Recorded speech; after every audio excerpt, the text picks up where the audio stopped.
it will definitely benefit our English language learners if all of us teach not only content, but also the academic language of the content.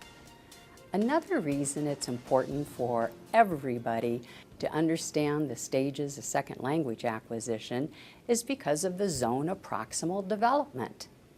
We know with the zone of proximal development, we must know where students are and where they're capable of working to with the help of a knowledgeable other. So think about that with stages of second language acquisition.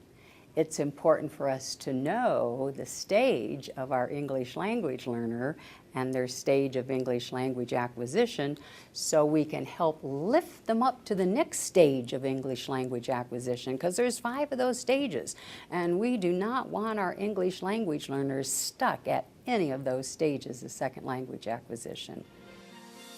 Let's investigate the 5 stages of second language acquisition.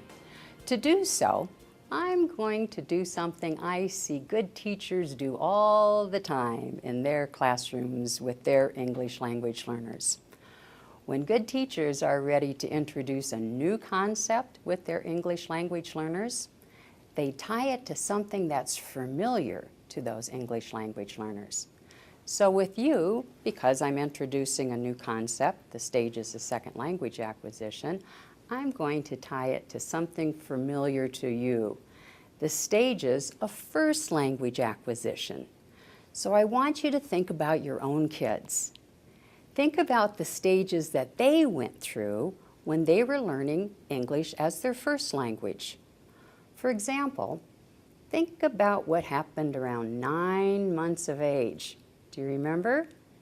That's when you realized, oh my gosh, they understand me. I said, point to your nose, and they were able to point to their nose. I said, where's your bottle? And they reached out for their bottle. Well, our English language learners are going to go through a similar stage. Not exact, but it is similar in that they too are hearing just fine. They're taking in the world just fine. They just don't yet have the verbal output. And we're going to refer to that stage today as pre-production. Okay, now think about your own kids again in their first language acquisition. What happened next? It was around 12 to 14 months of age, and that's when your kids said their very first words.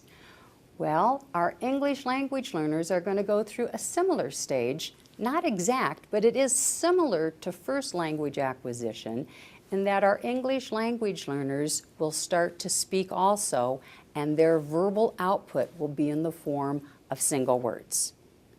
And we're going to refer to that stage as early production. Now go back to your own kids again. Think about the stages of first language acquisition. What happened next?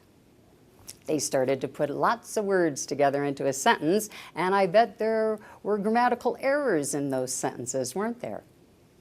In fact, did any of you write down in your child's baby book any of the things your children said? I know my mom wrote down the time I said, I'll do it to morning time. Well, our English language learners are going to pass through a similar stage in second language acquisition, in that they too will start putting words together into a sentence, and there'll be grammatical errors, and that's okay. And we're going to refer to that stage as speech emergence. Now go back to the familiar, go back to your own kids. What happened next? Well, they started to put a lot of sentences together.